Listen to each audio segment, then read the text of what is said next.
Hi and welcome. And today I have with me Dana Beigay from South Carolina. Dana is an indie singer-songwriter with a solo music career. Dana was born in Greenville, South Carolina, whose music style ranges from John Denver and Sam Cooke to Patsy Cline and Fleetwood Mac. And thank you so much for joining me, Dana. How are you? I am wonderful, and I can't thank you enough for having me on the show. Oh, you are welcome. So I like to ask two questions to get us warmed up. And the first one is, if you could live anywhere in the world, where would it be? Anywhere in the world. Well, it's funny. I've lived in a whole lot of places. I've moved 48 times. I'm gonna say, and I wasn't even an army brat. I'm gonna say my farm. I want to be on my farm for the rest of my life. I am very happy. This is home. This is heaven. And I totally get that, totally understand it, and that I would love that also. So what's your favorite app on your phone and why? Favorite app. Um, let's see. It depends on if I'm playing or working. So I might have a couple of favorites. Okay. If I'm working, I do a lot with photography for my marketing and that sort of thing. So I would say, aside from just my regular photo app, there's an app called Text Art, and it lets me put my photos into it and type on top of them. So if I've got a show and I want to do a quick marketing post on Facebook, I can do that. I've got a blog. I'll tell you about that in a little bit. I won't go off tangent. I do a lot of photography for that, and I write on that photography, and I put a watermark on it so that I can have my hashtag so people know that the picture belongs to me. And hey, I'm Dana Beigay Music, and so that's awesome. Watermark. I like that watermark. All right. I have learned about so many other apps from everybody. And I I know write them there's so all much down. out there. Oh my gosh. Yeah, you could spend 24/7. Oh, wait a minute. I think I do on the I computer. was gonna say, according to my time on the phone, I am here a lot. It's all work. It's all work. And Monopoly Go. I I love, do oh that my with my God. daughter. Oh my gosh. And before we go any further, where can people find you? They can find me on Instagram, Facebook, YouTube, TikTok.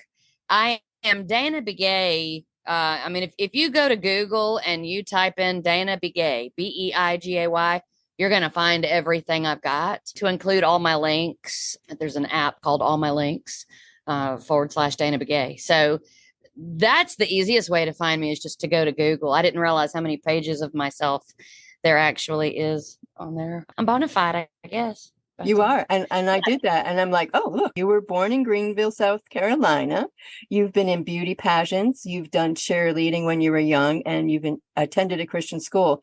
And so you've always had God in your life, along with music. Was music yes, always from the beginning? from the beginning. So what was it like growing up for you with all that? Well, let's see. I really didn't know any different as far as let's see, first, second, and third grade. I'm tiny little Dana. I'm a cheerleader. I'm a beauty pageant. I didn't know any different. I didn't know anything other than being in the spotlight. So I was never afflicted with stage fright or anxiety or anything like that. I just was always singing in front of people. It's when I moved from Greenville to Atlanta and had to have the culture shock of not being known, that is when life got interesting. Wow. I cried every day. I went into a hole. I didn't know who I was if I wasn't in the spotlight. How old were you when you moved to Atlanta?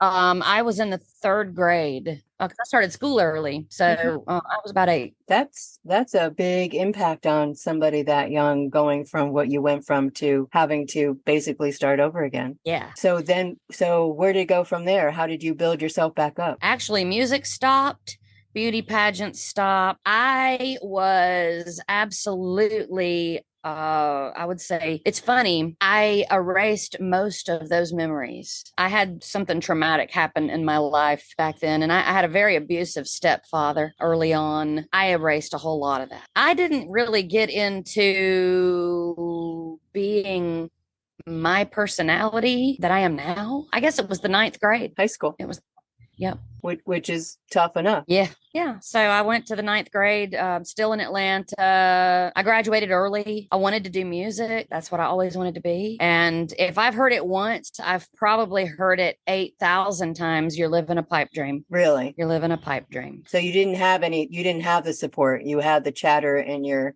ear saying, don't do it. You're not going anywhere. You need to go into business school. You need to do what normal people do. 40-hour-a-week job. Art doesn't make money. You got to have some stability. Yeah. So then you picked up the music again while you were in high school? As far as the radio. So no, I still wasn't back in music, but I was finding myself. I was finding my personality. And it's funny, my life has been what's that song? 2 steps forward, 10 steps back. Not really, but Yeah. Every time I would get to the point where I was feeling confident, something would happen to knock me completely back down again. So high school was fantastic. I graduated early. I did the responsible thing and got a 40-hour-a-week job starting at Bell South. I followed in my mom's footsteps. So Wow. I was 17, graduated in January, started working at Bell South, 3rd shift. And I did that for a few years, several years. I hated it. I absolutely hate it. So when I was 19, I said, I'm going into the Air Force. Oh, wow. That's going to give me some stability that everybody wants me to have. Mm-hmm. And that's going to give me some benefits and all that. I had met a man during that time who I married. How old are you at this point? I met him when I was 19. He was 29 years old, if that tells you anything. This was a bad move from the beginning. So I ended up having our child when I was 21. We got married right before that because I didn't want to, I wanted to do it the right way. I shouldn't have, none of that should have happened, but I'm glad it did. It was all part of God's plan. No going backwards. That relationship in itself was absolutely doomed. There was, you have to be careful who you talk about and what you say for legal reasons, especially in my line of work. There was a lot of abuse. It was a very abusive relationship. So I went from an abusive stepfather to an abusive husband. There was no music. None. Except for me singing in my garage. I would sing to the top of my lungs when he wasn't home. Only my best friend, Kathy Garlip, could hear me because she lived across the street. So that was 10 years. And that was, that almost killed me. My son and I escaped from that. He was 5. Then I met my second husband. I know I'm kind of going off a tangent, but I'm getting back to music. I met my second husband. He's the father of my 2 daughters. It was 2005 when we got married. And it was 2012 when I began singing on stage, really for the first time. I'll back up just a hair to say that I did make money. I did have a singing opportunity when I was in high school with my mother. I was paid with a kitchen knife, and I still have it. I forgot about that. That just came back to me. Wow. A kitchen knife. An awesome kitchen knife, too. It's that really awesome silver handle, super sharp. It's like a paring knife, but it's longer. I love it. I use it. I have moved 48 times, and I've got the knife still. I'm excited about that. Good for you. So, and then in 2012, I started actually making money to sing. Oh my gosh. So you had the music when you were younger, then you've lost the music in your early high school, adult, and then you finally get back to it in 2012. Were you still together with your second husband at that point? Yes. Okay. And you have your son. Yep. My son is 27. He lives in Delaware. And he lives in Delaware. So, all right. So then what was the first time you were on stage in that time frame also when you got back or when you finally got to the music in your life? 2012. So I actually had started going to a church over in the Roswell, Alpharetta area of Georgia. I was in Georgia still. I met my first duo partner, Dick Wagner, and we met at church. It was so funny. The first song we ever sang together was Lacey J. Dalton's Wild Turkey before anybody got to choir practice. That was funny. But we hit it off right from that moment. And we said, oh my gosh, I mean, we sound too good together to not do something with this. So D Squared was born from that Mhm. because it was Dana and Dick. So we played for about a year, maybe a little over. And that's when I started going through my divorce. And at that time, D Square, you were getting paid finally. Yes. And it wasn't kitchen knives. Wasn't kitchen knives. No. So there was a divorce. Yes, that was final in 2013. Okay. The girls and I had an apartment after that, and we lived still in the Atlanta area. I had I didn't meet, I had reconnected with somebody that I used to work with. I worked at a police department near Atlanta. I was in law enforcement for a long time. I'm writing a book. You are. You have a book to write. Oh my goodness. Yeah. So I met an officer that I worked with back then. There was a reunion it was a police department reunion, and they had been inviting me for years and years and years, and I never went. And I decided to finally go. And I reconnected with one of the officers. We had always just been friends, not even really. I worked in the courthouse. So he wasn't really in my courtroom. So we didn't really know each other back then. Just knew of each other. We started talking, and one thing led to another. We hit it off. A year later, he wants me to marry him, a year after we started talking. And he treated me like a queen. I'd never been treated as good as that. So he lived in Savannah, and Savannah was my favorite place on earth. And I thought, oh my gosh, this has got to be a sign from God. I mean, I love Savannah. Always hated Atlanta. I mean, as far as living there, I mean, it's a great place. I didn't like it taking me 2 hours to get to the Walmart that was 5 minutes down the road. It's just too congested for me. You know? Oh my gosh, yeah. I like the country. I moved with my daughters to Savannah, and that ultimately cost me my children. So again, music stopped. That was the day the music died for a while. And then it came back in 2015.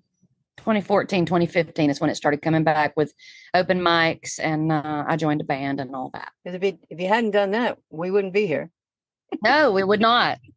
We would not. Is the music for you healing? Is it therapy for you? It is. All of the originals that I have, it's so funny. I've heard so many times, do you ever write a happy song? You got to go through something happy to have that experience. I didn't have At that time. I didn't have any happiness. And really for a long time, I can honestly say I didn't know what happiness was until I married my fifth husband, the King, the Yeti. Everybody knows him as the Yeti and the King. I'll get to that. This is happiness. And prior to, we got married in 2021. We were brought together by COVID lockdown. I know I'm kind of working my way backwards. Being in this friendship and then now into this marriage, this is happiness. This is peace. This is what love feels like. So happy songs have started being written. Christian songs are starting to roll out of me, contemporary Christian, a whole lot more. But back then, therapy, I couldn't afford it. And that is what my music did. Yes. And so when did you start writing songs? When did you have that feeling that you wanted to write songs? I've always written. Okay. My very first song was when I was about 4 years old, and it was "Oh Butterfly." I'm not going to sing that. Okay. Because it only had 2 words, and they were "Oh Butterfly." I started writing poetry in high school. My English teacher was very, very supportive of my writing. They would give me these exercises. They would give me exercises of just like a blank card, like a greeting card. Oh, a greeting card. Okay. With a picture on it. He would give me this and say, write a story about it. Oh my gosh, it just piqued my interest. I'd never had anybody do that. And this was just for fun. This was just show me what you can do. So that's really where my creative writing got its start. Coach Jarrett at Shiloh High School in Atlanta did that for me. From there, I wrote poetry most of my life after that. And then it was 2012. I went to a songwriting event on a friend of mine's farm. His name is Jim Mahoney. And Jim Mahoney actually had a small part to play in getting Ashley McBryde her start, built her guitar. That's pretty awesome. But I went to his farm in Georgia. He had a songwriting event where he brought out this bowl. He had all these hooks written on little pieces of paper. We had 5 hours. There was a whole bunch of us. We had 5 hours to write a song, and then we had to perform it that night on the farm. We all spent the night. We all camped out, and I had never done anything like this. I mean, it was just awesome. Yeah, I can imagine. So I'll help, set the scene here. I'm still with my second husband. So I went and did this. I did something that was unexpected for music, and it felt good. That was right at the end of our marriage. In case you can't see a theme, every time music comes in, the men go out because music is freedom, and a lot of people don't like that. So I went to that, and I didn't know how to play the guitar. Oh, wow. I knew nothing about music except for the song. I mean, I would sing, but I sang other people's songs. My title that I pulled was Till I Met You. Jim Mahoney and I sat under a huge oak tree on his property. Everybody else had to go off on their own, but since I didn't know how to play guitar, he offered to sit and help me with chords if I just wanted to blurt out the music. So that's what we did. He played GDC basically. And I wrote my first real song, Till I Met You. What an awesome story. Well, yeah. And the people that hear it today think it's about me and my husband. I say, well, maybe it was foreshadowing. Till I met you, I walked alone. Till I met you. I'll have to record it again, put it on YouTube. That was that. And then I wrote another song after that. They just started coming to me after that. That felt so good. And I realized how it worked. And I got a guitar, just a little cheap guitar. I got a blue guitar because if it wasn't a pretty color, I wasn't going to pick it up and try to play it. I'm an artist. It has to have color on it. So I wrote a song called Foo Foo and Fifi, but I've changed that now to I Know the Sky is Blue. It's about my daughter. My oldest daughter was 2 at the time. And I wrote a song about her being so grown up. I got the whole story about that song on YouTube with a video, full slideshow. So we're up 2012. You're on. We've gone from second husband to fifth husband. There's a whole lot of middle. Now, what state are you in? Where are we now? At this point in my life when I was writing that song. Okay. When you wrote that song, you were? So that was about 2012, getting near the end of marriage number 2. I'm in Roswell, Georgia. I had been there for about 10 years. My son was in high school. After that, we moved over to Alpharetta. Me and my daughters during the divorce, after the divorce, we moved to Alpharetta. Now I'll give a little bit more insight on my work.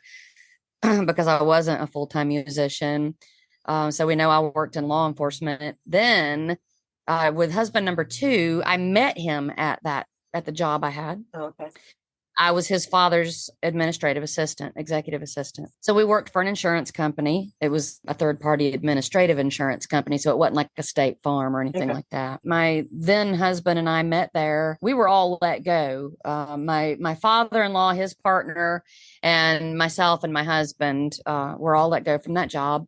I started working at a needlepoint shop with his mother. I was managing that. That's when I started getting into my art business. And then I started doing my own business after we lost our job and I was done with the needlepoint shop because she closed.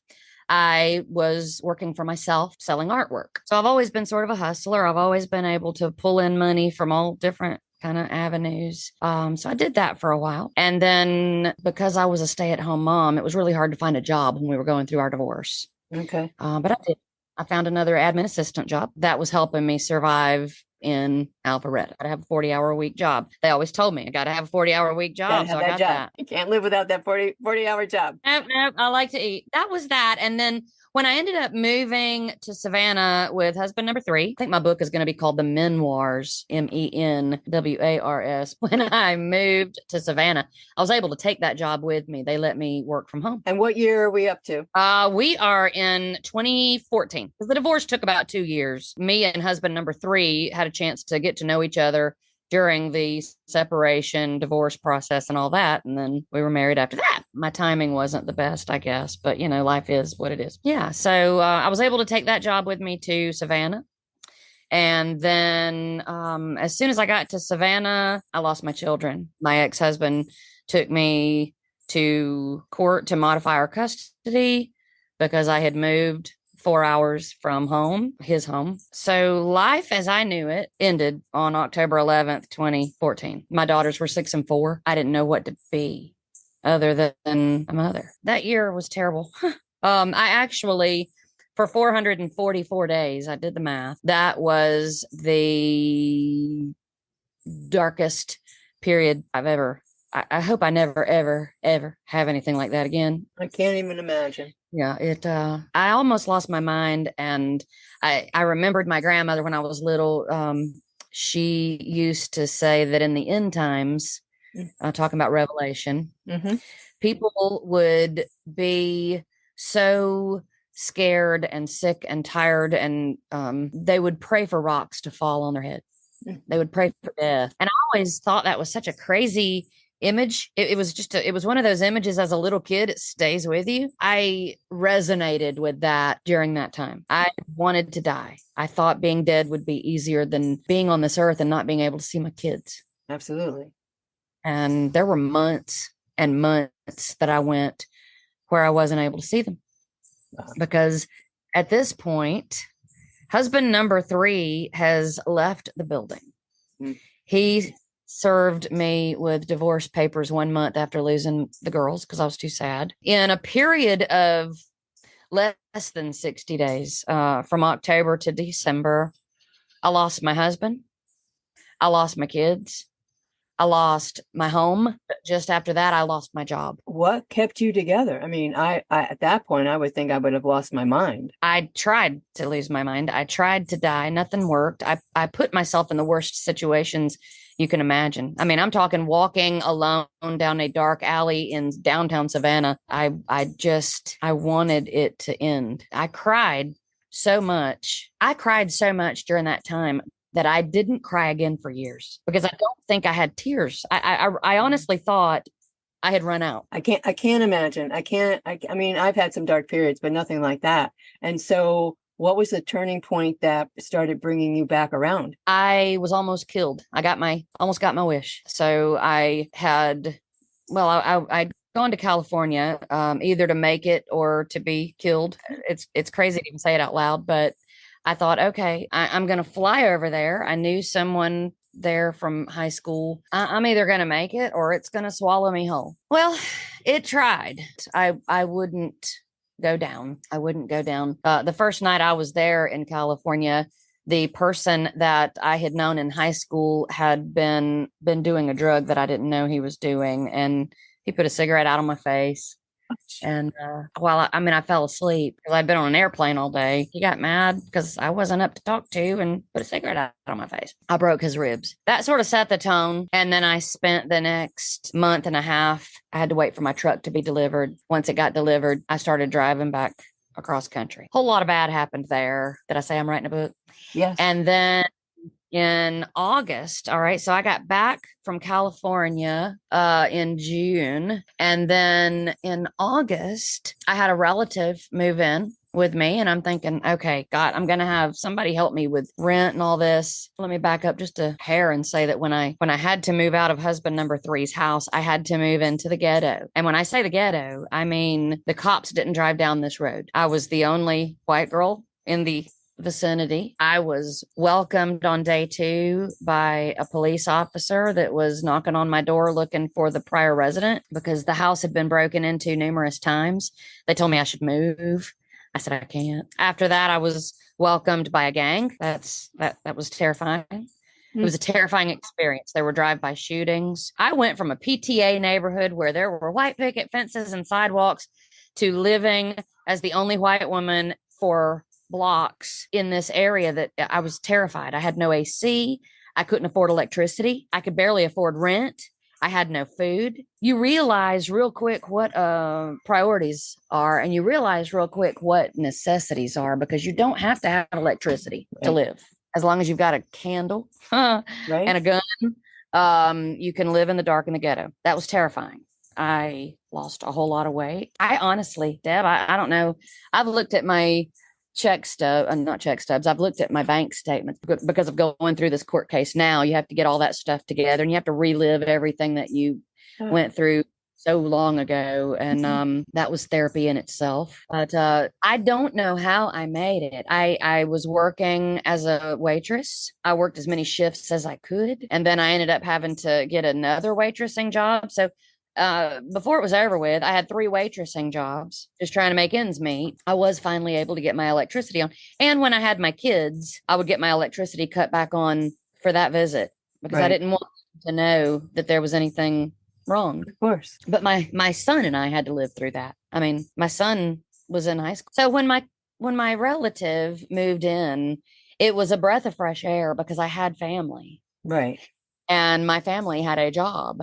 And he was also a musician. The first night he was to arrive in town was August of 2015. Okay. I did my very first open mic that night. The night that he came into town, I did my very first open mic, waiting for him to get there.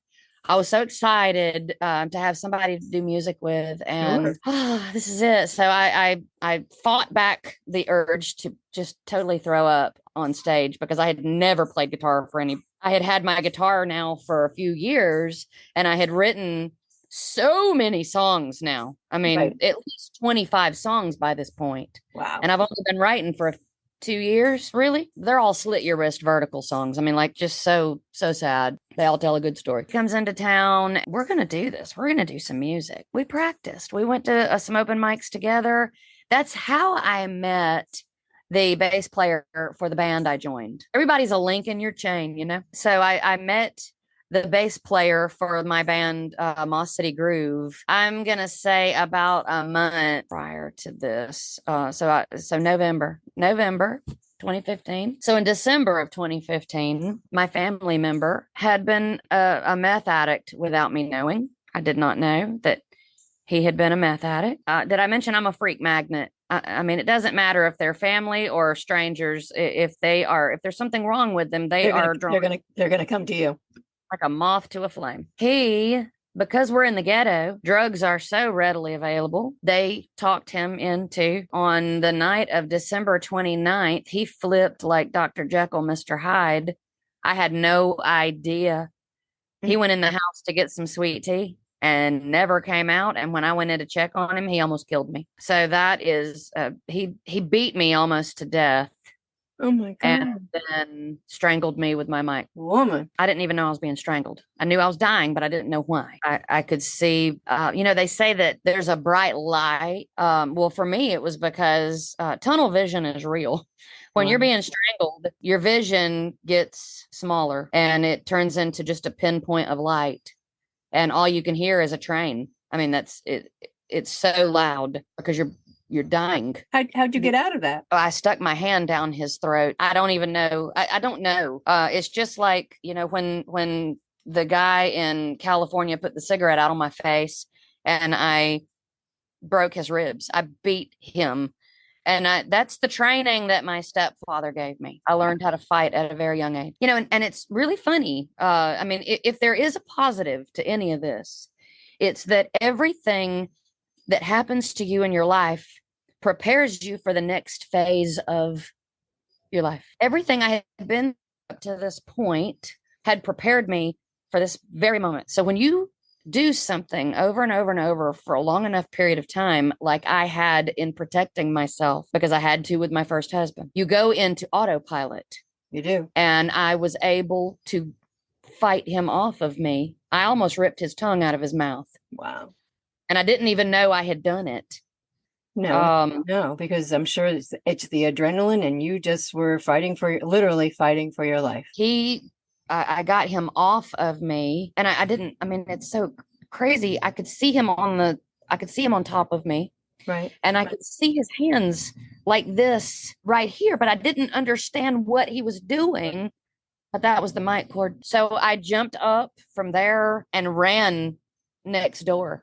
Now, let me remind you, we are in the ghetto. You don't run anywhere in the dark. You definitely do not run inside someone's home because you could be shot. But I did. And my neighbors were actually good people. They were very good people. And ultimately, all of the people on that street gained a respect for me that night that we'll get to. But I ran in, and I remember Stephanie was sitting there with her grandchild, and I asked her for her phone. Can you please call 911? And she did. I don't know what I looked like, a wild animal.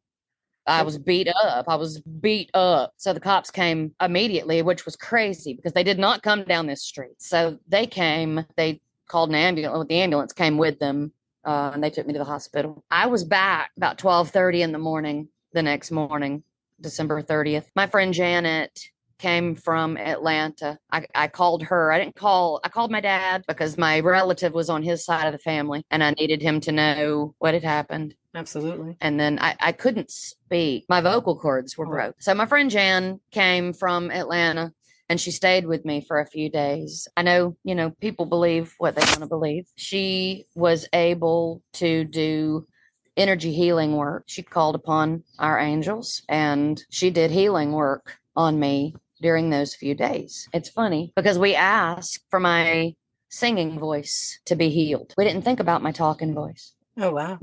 Seemed if you can sing, you can talk. Not the case. Wow. I did have to teach myself how to sing again. I used to be a soprano. I was a second soprano. Now I'm a tenor. You have a beautiful voice.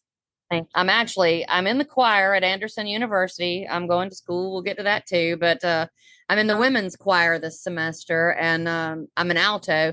That's a little tough because the notes there are a little high, but they're trying to stretch out my range. So yeah, that was December 29th. So when I said 444 days of absolute hell, that's the day that my wish almost came true. I almost died. And I decided after that, I wanted to live. That's where the song Waking Up to Rainbows came from. Because I would always have crystals hanging from my windows and there were rainbows flashing. I had always been raised with God.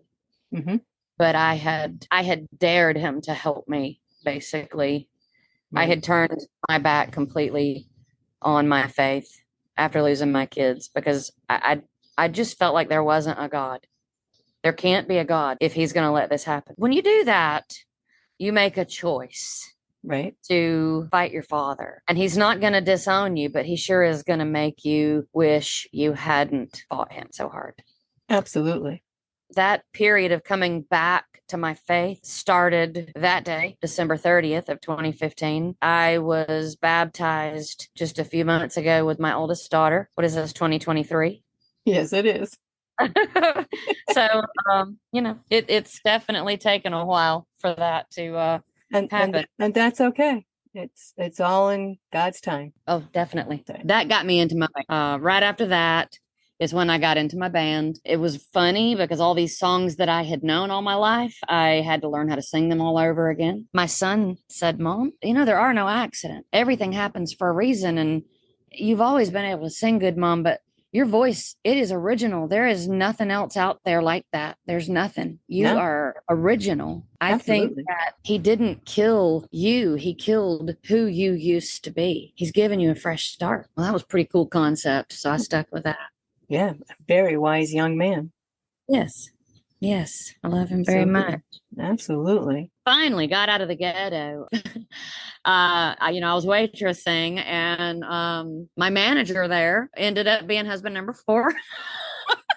We had such a good time. He was such a good guy. I mean, he was, out of all my ex-husbands, he is the best. He is the best. We just worked so much because I'm still working 3 jobs. We weren't married yet. We actually bought a farm out in Riceboro, Georgia, which is about 2 hours from Jacksonville, just on the outskirts of Savannah. Oh, it was great. I mean, it was great. We had chickens and goats and the dog, and I thought everything was great. But then the peacock showed up. Oh, the peacock. I knew there was a peacock somewhere in this story. Oh my goodness. Yeah. So it's so funny. Anytime something happens to me, if I see consecutive numbers, what does that mean? If I see a hawk fly over 2 days in a row, okay, what are they trying to tell me? I got so, and I don't know if this happened. Look, I could be totally crazy right now, so judge me if you will. It has happened before. I don't know if something happened to me when I got strangled. My sense of awareness got super keen. I was able to, and I'm able to now, and this might be too much information. People might get on the National Enquirer and start making posts about me. But for instance, I'll get back to the peacock, but I got to tell you why this resonated today. If I pray, I get on my knees and I pray every morning, and that's my intimate time with God. And I know that when I go to my Bible and I flip through it with my fingernail, with my thumbnail, he will send electricity up through my arm to tell me where to stop. And it hasn't always done that. That hasn't always happened. I open the page that he tells me to open, and what I'm supposed to read lights, I see there's a light around it. Just knowing that's the awareness of it. That's the sensory awareness of it. So when I say hawks flying over, numbers, those things would look different. That's how I knew there was something about it that I needed. I know that my angels were talking to me. I know that they were giving me signs to keep pushing forward. And I didn't know what it all meant. I had no idea. I just knew I needed to listen to it and pay attention. This peahen wasn't a peacock, it was a peahen. She shows up on the farm. We named her Penny. She shows up the week of July 4th, and this was 2018. A couple of years have passed. 2018. I'm still in the band. I'm still doing music and all that. I got to know what that means. Right. What's the, Native American spiritualism of a peacock? What is the what's the angel meaning? What's this meaning? What's that meaning? I need to know everything I can about a peacock. Well, the consistent thing that I got across the board was if a peacock randomly shows up at your house, right, it means it's time for a drastic new change. Wow. Potentially even a move. Husband number 4, he's been with me for a little while now, so he knows how things work in my life at this point, and he has been thinking about getting another job. I said, okay, I think that right now you've got your resume open to the Savannah area. I think you need to open it up to all 50 states. Let's just see what happens. We'll see if anybody clicks on it. And if they do, then we'll see what we think. It wasn't but maybe 2 hours, and he got a job offer. Oh my God. From here in South Carolina. That's how you ended there. Now, every day that peahen would be on top of our roof right above our bedroom. It stayed there. This particular day, I've got a picture of this, okay? I've got a photograph of this. I got the news about him being offered a job here in South Carolina. And as soon as he gave me that news and I looked to the side, there's Penny looking in the back door. I had to take a picture of it because it was super awesome. And I then told my my then husband, okay, best 2 out of 3, because I am not going back home. I am not going back to South Carolina. I ain't doing it. I said that, and I swear to you, and no, I'm partially making this up for just funny factor, but I swear I think I saw Penny shake her head no. She was not approving. Oh my gosh. So he said, no, we said we were going to do this, and it's a good job, and it is a good opportunity. So we're going. Girl, we put the house up on the market. We got married in October. We moved in November. Our house sold before we could find a house. So we moved in with my father. Oh my goodness. I've never lived with my father. My parents were on again, off again. That's why I've moved 48 times. So we move in with my dad. That moment, that experience, I am so grateful for. I'm so grateful. What do they say? Every person that comes into your life, there's a reason, there's a season. I don't know all of it, but my 4th husband was literally a season. He was a reason, and it was a reason for both of us. We decided after moving here that we didn't know each other as good as we thought we did. We really weren't going to make it. We wanted different things. Okay. It was very mutual. It was 2019. We got married in October. We were done by June of the following year, and it was okay. We were both happy, and it was very good because out of all of that, I taught him about God, and I had never gotten the opportunity to do that for anybody. I feel like the best thing that happened in that relationship was me having time with my father and him. So then COVID happened. Good old COVID. Good old COVID. Well, let's see. My in South Carolina, you got to be separated for a whole year before you can divorce. So our separation lasted longer than our marriage, and it was what it was. I wasn't looking for anybody. I didn't care at this point. I'm going to live at my dad's house until he passes. I'm an only child. Okay. No reason to go anywhere else. My father and I were getting along beautifully. I had a beautiful apartment I had created in his downstairs, the empty part of his house. Oh, nice. I was happy. I was happy. Once again, the job that I had in Savannah allowed me to bring it home. So I was working from home. In October of 2019, there's something about October. Like I have PTSD every time that month rolls around anymore. Do you wonder why? October 19th, I got a call. I had just gotten a good review from my boss. I mean, like stellar review. And the very next day, I got a call from the corporate office, and I'm thinking they're going to like praise me and give me all this money for how great I do, you know. And no, they were letting me go because they did not have a work from home policy. Oh my God. I've been working from home for 2 years. Finally stable, finally got benefits, got a good paying job. No, we don't have a work from home policy. We got to let you go. I mean, I can help you write one, but anyway, that was not the option. So that was October. And then what, February, March, whatever, COVID starts. Well, during this time, I am getting unemployment checks, looking for a job. I needed something that was flexible to allow me to have the ability to see my kids because my visitation schedule was very long. Of course. So, but luckily I was only 2 hours from them. So anyway, I'm looking for something flexible. I'm looking for something comparable. There's just nothing out there. I'm just having a really hard time finding something. Not to mention the fact at this point, I'm taking care of my grandmother who has Alzheimer's, a whole lot of factors there. Well, then when COVID lockdown started, you're not finding a job during that. Unemployment went through the roof as far as how much people were bringing in. I know. Prior to that, all the, the hawks flying over and the consecutive numbers that I kept seeing, they were saying, you're going to have money coming in. Don't worry about it. Just pray and be faithful and pray and trust that God's got this. When I tell you God's got this, God had this, because every time I turned around, I was getting another check, another check, another check. While all these other people are going to Walmart, looting TVs and buying the latest and greatest and whatever, I am putting money away. Good. I'm putting money away. I'm saving. I did get my guitar. Got my guitar. So that's where Gibby came from. My Gibson. I got my Gibson during COVID lockdown. I taught myself how to play.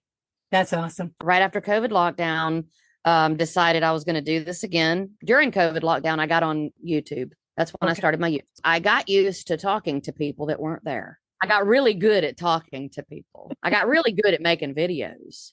Nice. I think. I mean, I'm not a pro at it, but I think I've got a decent rapport with my audience, and doing the YouTube COVID lockdown thing helped with that. So many great people during that time. There were so many open mic pages on Facebook and YouTube groups and all that. And I really found my style. I found myself musically. I was so fortunate because it just so happened that when the lockdown started, it was spring break with my daughters, and I got to keep them from first part of April through summer.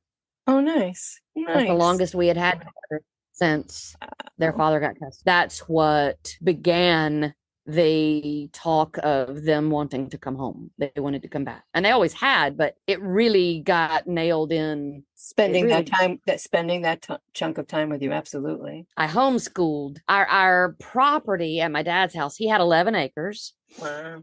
And it became sort of a little mini commune because, now here's where the king comes into play. Okay. My husband, he and his wife, if something was broken during COVID, it died. And I don't mean that to sound insensitive, but businesses that were not doing well died during COVID. Absolutely. People that were in poor health died during COVID. Oh, absolutely. Marriages that were failing died during COVID. So they had a marriage that had been on the rocks for many, many years.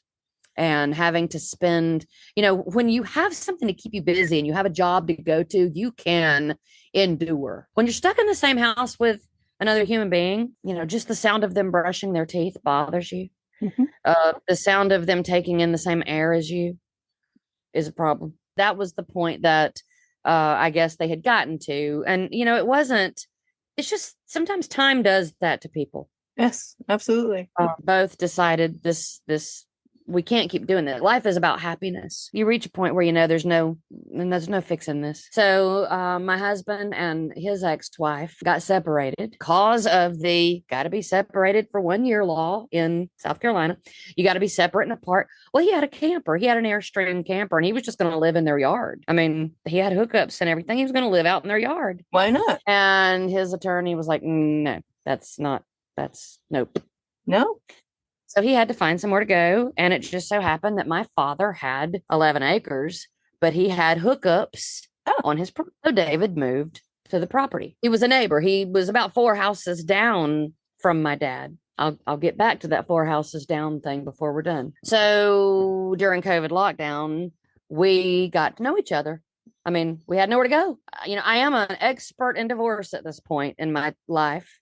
So I was helping him sort of deal with what this feels like, what this looks like. There really is life after divorce. You're going to be. There is, yes. We would go out and have coffee.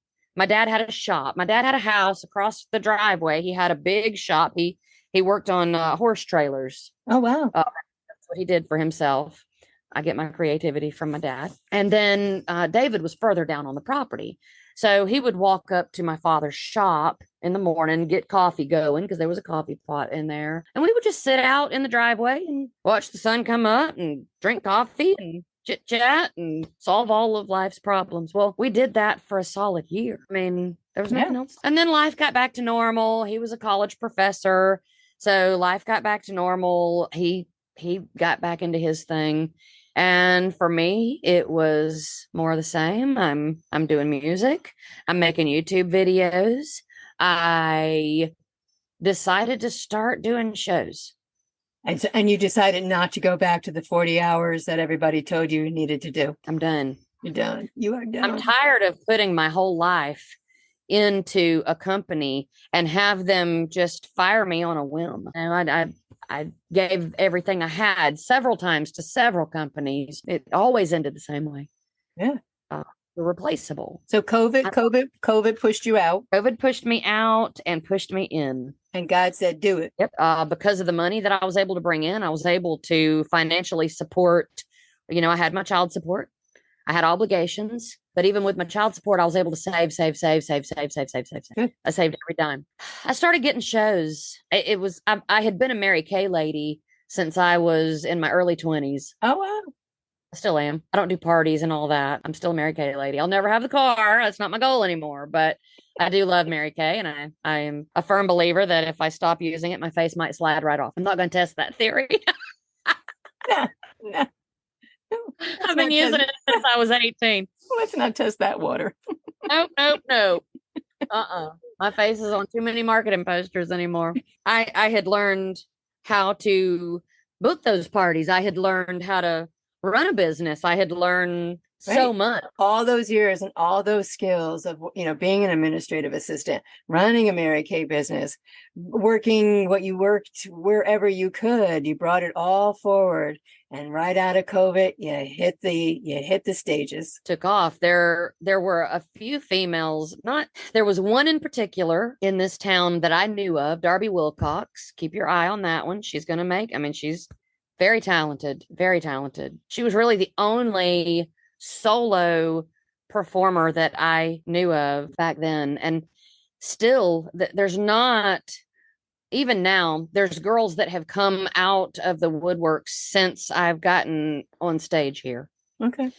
And they say that they're thankful. They say how much they thank me for getting out and doing it because they were terrified. They come to the show and they see what I do and they sit and talk to me. And I'm here to give anybody any kind of help I can. The radio's got more than one person on it. The only person out there, I don't want to be the only person out. If I think I've got something that can help you, I'm going to share it with you. Yeah. Because I'm rooting for you. You are a supporter of yourself and everybody around you. Yes. If you're nice, if you're a nice person, if you're not a nice person, then no, I'm not gonna help you. For the most part, people are nice, despite what the news might tell you. There are nice people. Yes, absolutely. Very, very nice. Yeah. So you're doing it full time. Yes. And you're also going to school full time. Yes. And what's your major? Commercial music. I think I finally decided I want to be a musician when I get big.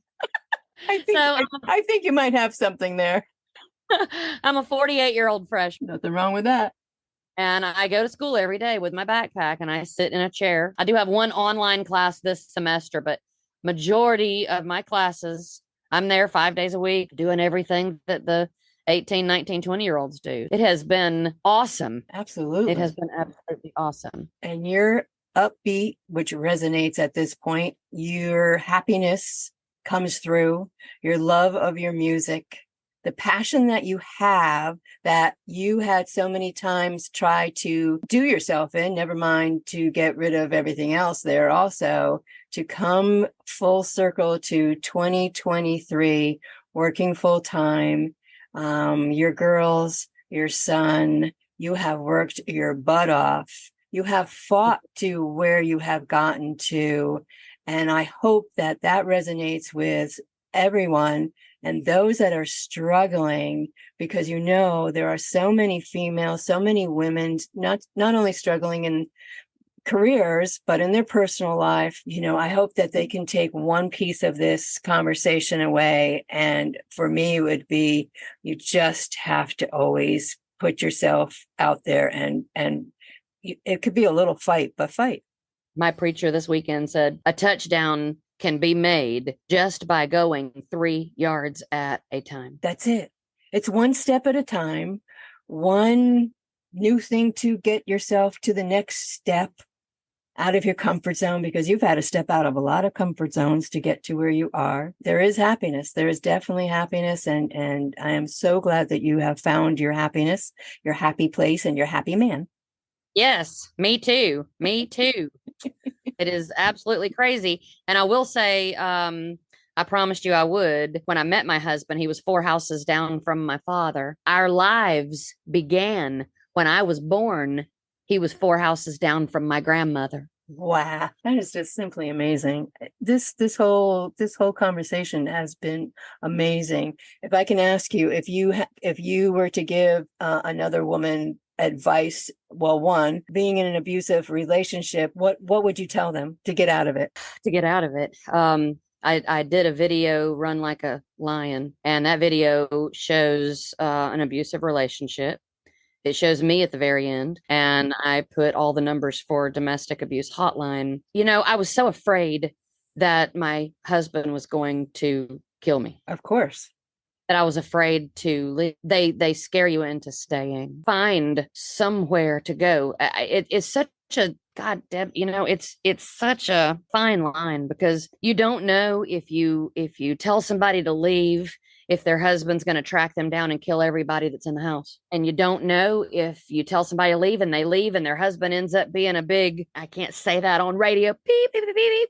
And they didn't have the guts to do what they were doing. They just like beating up on women. That was my case with my first husband. But there is support. There, if you decide to make that decision to leave, there is support. There are places to go, and there are phone numbers. Shelters. Yep. Absolutely. Go to a shelter, and it's not your home. It's the first step towards safety, and they will keep you safe. Absolutely. And don't worry about not having a job. Don't worry about not having clothes. I left my house with nothing when I left my first husband. I had nothing. Just know there are people out there that will help you. And for the women who are struggling to take that leap of faith in their own music career. In any career, music, art, if you want to be an entrepreneur with anything, do it. Because today is a gift. Right. And if you don't know exactly what you're doing, you fake it until you make it. And I learned that from Mary Kay. Figure out a way. And it is the best feeling in the world to know that you did it for yourself. You just got to do it. You got to take that first step. Anything else you would like to share with the listeners that you haven't touched on? I actually do close my mouth, and it's during the hours of 9 p.m. and 5 a.m. I know I've talked your ears off, but you're so easy to talk to. I love it. I have loved this conversation more than you know, and let everybody know where they can find you once again, because they better. I love it. YouTube, Dana Beigay, Facebook and Instagram, Dana Beigay Music. TikTok is Dana Beigay. That's Beigay. And I've also got a blog, and it's called Monday's Motivation, Mundays. That's on WordPress. Monday's motivation. I try to get a blog out every Monday, but the reason it's Monday's motivation is my grandkids call me Monday. Aw.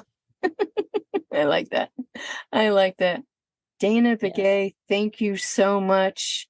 I have enjoyed this conversation, and I hope everybody does take away something, because there has been something for everybody in this conversation. And I hope to do this again with you, perhaps prior to your release of your book. That would be great. Oh, that would be so fun. Right? I would love it. So thank you, Dana. Thank you very much. I can't wait to come and see you with your horses. I can't wait to come too.